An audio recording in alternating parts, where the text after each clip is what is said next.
अस्सलाम वालेकुम एवरीवन। उम्मीद है आप सब लोग खैरियत से होंगे। जी स्टूडेंट्स, आज की इस वीडियो में मैं शेयर करूंगी 5 class Urdu 100% original school based assessment paper. अगर आप लोग की उर्दू की बिल्कुल भी तैयारी नहीं है तो ये वाली वीडियो सिर्फ तैयार कर लेनी है आप लोगों ने। इसमें एमसीक्यूज भी हैं, सब्जेक्टिव पेपर भी हैं।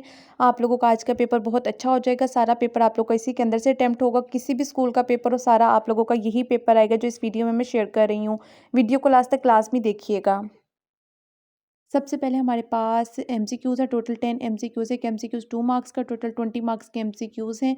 30 मार्क्स का subjective paper, overall paper 50 marks का। सबसे पहले एमसीक्यूज़ नंबर 1 है, उसका करेक्ट आंसर बनता है डी। एमसीक्यूज़ नंबर 2 है, उसका आंसर बनता है डी। एमसीक्यूज़ नंबर 3 का आंसर बनता है डी। एमसीक्यूज़ नंबर 4 का आंसर बनता है बी। नेक्स्ट एमसीक्यूज़ नंबर 5 है, उसका है ए। वीडियो को पॉज कर करके एमसीक्यूज़ रीड कर लेंगे, स्क्रीनशॉट लेते जाएं। नेक्स्ट एमसीक्यूज नंबर 6 है, इसका करेक्ट आंसर बनता है सी। उसके बाद पैराग्राफ है, पैराग्राफ को केयरफुली रीड करना है और उसके बाद नीचे दिए गए एमसीक्यूज के आंसर्स आप लोग को इसी पैराग्राफ से मिल जाएंगे। एमसीक्यूज 7 का है सी, 8 का है डी, एमसीक्यूज नंबर 9 का है ए और एमसीक्यूज नंबर 10 का है सी। अगर आप लोग 3 से 4 वर्जन तैयार कर लेना तो उसके बाद फिर एमसीक्यूज और क्वेश्चन आंसर्स रिपीट हो रहे होते हैं। स्पेशली ये 6 वाले एमसीक्यूज तो तकरीबन हर वर्जन के अंदर ही रिपीट हो रहा है। उसके बाद हम लोग नेक्स्ट पेपर देखते हैं। इस वर्जन में भी देखें आप लोगों के पास ये पिक्चर वाला एमसीक्यूज़ दोबारा रिपीट हो रहा है, लेकिन बाकी एमसीक्यूज़ डिफरेंट डिफरेंट हैं।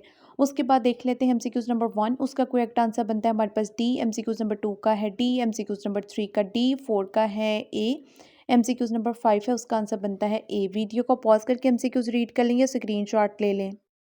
एमसीक्यूज़ नंबर फिर 6 है, उसका आंसर बनता है सी। ये तो तकरीबन हर वर्जन में ही आ रहा है एमसीक्यूज़। उसके बाद पैराग्राफ है, पैराग्राफ रीड करना है। हर वर्जन के अंदर डिफरेंट डिफरेंट है, कुछ के अंदर सेम पैराग्राफ भी हैं। उसके बाद एमसीक्यूज़ नंबर 7 का आंसर बनता है बी। एमसीक्यूज़ नंबर 8 का है सी, एमसीक्यूज़ नंबर 9 का ए और 10 का है डी। ये एमसीक्यू 7 से लेकर 10 तक तो याद करने की बिल्कुल ज़रूरत नहीं है, इसी पैराग्राफ के अंदर से ही आप लोगों को आंसर्स मिल जाएंगे। उसके बाद नेक्स्ट पेपर है हमारे पास।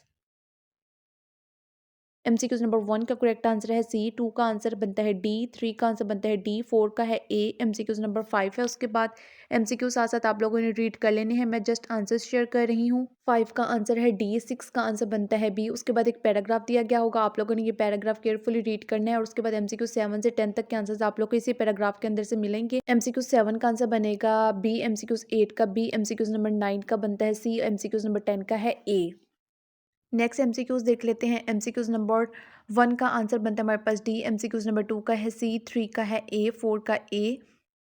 नेक्स्ट एमसीक्यूज़ नंबर 5 का ए, एमसीक्यू 6 का डी। उसके बाद पैराग्राफ है, पैराग्राफ रीड करना और नीचे दिए गए एमसीक्यूज़ के आंसर इसी के अंदर से मिलेंगे। एमसीक्यू 7 का सी, 8 का बी, एमसीक्यूज़ नंबर 9 का सी और 10 का आंसर बनता है डी। वीडियो को पॉज कर करके एमसीक्यूज़ रीड कर लें या फिर साथ साथ स्क्रीनशॉट लेते जाएं, जैसे आप लोग को ईजी लगे आप लोगों ने उस तरीके से कर लेने हैं।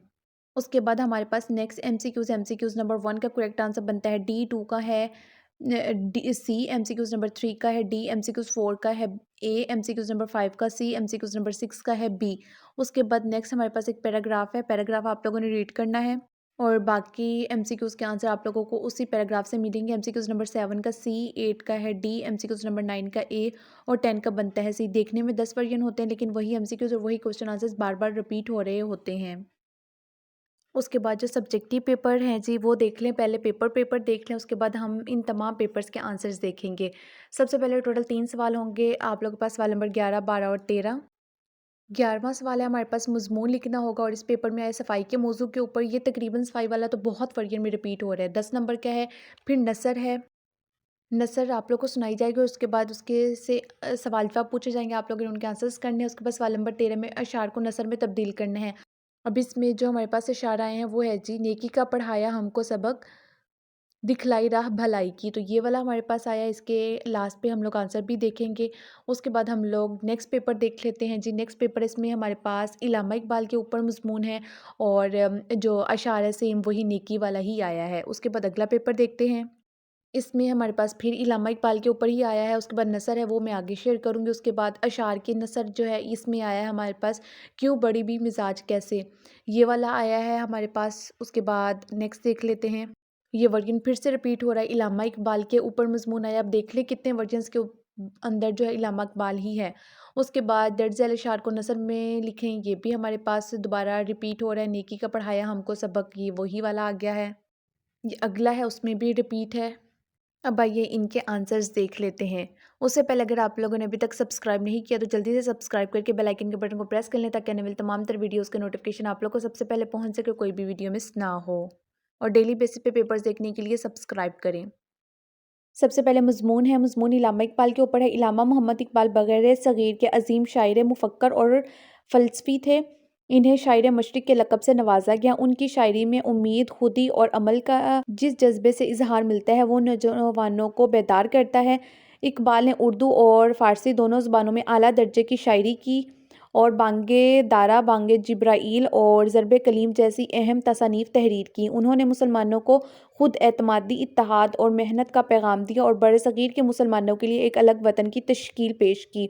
इलामा इकबाल 9 नवंबर 1877 को सियालकोट में पैदा हुए और उनके ख़यालात आज भी हमारी फ़िक्री रहनुमाई करते हैं। तो अगर आप लोग चाहें तो इलामा इकबाल के ऊपर मज़मून ये वाला लिख लें, नहीं तो अगर आप लोगों ने ऑलरेडी याद किया तो आप लोग वो भी कर सकते हैं। नेक्स्ट हमारे पास था जी, एक आप लोगों को नज़र सुनाई जाएगी, उसके बाद सवालात पूछे जाएंगे। इसमें हमारे पास जो नज़र आई है वो है जी, सूरज रोशनी और हरारत का सबसे बड़ा ज़रिया है। इसकी रोशनी अगर दिन में उजाला और गर्मी की हद देती है तो रात में यही रोशनी चांद की चांदनी में लिपटकर पुरसुकून ठंडक का एहसास दिलाती है। साइंसदानों ने इस कीमती तरीन असासे पर भरपूर तहकीक की है। माजी में साइंसदानों ने महदूद कामयाबी के साथ मसनूई तौर पर शुआई तालीफ के अमल अंजाम देने की कोशिश भी की है। पाकिस्तान में सूरज की रोशनी ऑफर मिकदार में मौजूद है। उसके बाद जो हमारे से क्वेश्चन पूछे जाएंगे वो ये हैं जी। सबसे पहला सवाल है हमारे पास, सूरज किस चीज़ का ज़रिया है? तो इसका करेक्ट आंसर बनता है हमारे पास सूरज रोशनी और हरारत का बड़ा ज़रिया है। दूसरा सवाल है हमारे पास, सूरज की रोशनी चाँद को कैसे अफ़ादा देती है? तो इसका आंसर बनता है हमारे पास, सेकंड क्वेश्चन का आंसर है जी हाँ, सूरज की रोशनी की वजह से ही चाँद रात को चमक रहा होता है। क्वेश्चन नंबर 3 है, सूरज पर तहकीकी काम किसने किया? तो इसका आंसर है, सूरज पर तहकीकी काम साइंसदानों ने किया। इन तमाम क्वेश्चंस के आंसर्स आप लोग को याद करने की बिल्कुल भी ज़रूरत नहीं है, ज़ुबानी आप लोगों ने याद नहीं करने। आप लोग को बस इस तरीके से एक नज़र सुनाई जाएगी, उसके बाद आप लोगों से सवाल जवाब पूछे जाएंगे। आप लोगों ने पैराग्राफ के अंदर से देख के ही इन तमाम क्वेश्चंस के आंसर्स देने हैं। उसके बाद अगला सवाल है हमारे पास, सूरज पर तहकीकी काम किसने किया? तो इसका करेक्ट आंसर बनता है हमारे पास, सूरज पर तहकीकी काम साइंसदानों ने किया। उसके बाद अगला सवाल है हमारे पास, सूरज ना होता तो फिर क्या होता? तो इसका आंसर बनता है, उजाले का नामो निशान ना होता और हर तरफ अंधेरा ही अंधेरा होता। उसके बाद लास्ट क्वेश्चन है हमारे पास, क्वेश्चन नंबर 5, पैराग्राफ को मौजू उन्वान तहरीर करना है। कोई उन्वान तजवीज़ करना है कि क्या उन्वान सूट करेगा इसके ऊपर, इस पूरे पैराग्राफ के ऊपर। तो देखिए ये हमारे पास पैराग्राफ क्या है, सूरज के बारे में, तो इसको हम लोग जो उन्वान देंगे वो देंगे सूरज की अहमियत। इस तरीके से अब आप लोगों ने सारे क्वेश्चंस रीड कर लेने हैं, वीडियो को पॉज करके देख लें, स्क्रीनशॉट ले लें, जैसे आप लोग को इजी लगे आप लोगों ने उस तरीके से करने हैं। ये तमाम क्वेश्चन आंसर्स आप लोगों से सुने जाएंगे, ये रिटन वाला क्वेश्चन नहीं है, ये सिर्फ आप लोगों को नसर दिखाई जाएगी, कोई भी एक होगी और उसके अंदर से ही सवाल जवाब पूछे जाएंगे। 4 से 5 सवाल होंगे। उसके बाद आ जाते हैं हम लोग नेक्स्ट क्वेश्चन की तरफ, जो कि हमारे पास है जी क्वेश्चन नंबर 13। सवाल नंबर 13 के अंदर आशार दिए गए होंगे, आप लोगों ने उसको नसर में तब्दील करना है। अब इसका जवाब देख लेते हैं। हमें नेकी का सबक बढ़ाया और भलाई की राह दिखाई, सारी बुराइयों की दीवार गिरा दी और जड़ काट दी। हमें दीन इस्लाम दिया और मुसलमान जैसा प्यारा नाम दिया, ईमान की दौलत दी और अल्लाह का पैगाम दिया कि हम सब मुसलमान भाई भाई हैं। अपनी भलाई चाहिए तो आपस में मिलजुल कर रहें। आप सल्लल्लाहु अलैहि वसल्लम ने फरमाया कि तमाम मुसीबतों के मारों की तकलीफ़ें दूर करो। उसके बाद नेक्स्ट वर्जन का सब्जेक्टिव पेपर देख लेते हैं। सफाई के उन्वान के ऊपर आप लोगों ने मज़मून लिखना है।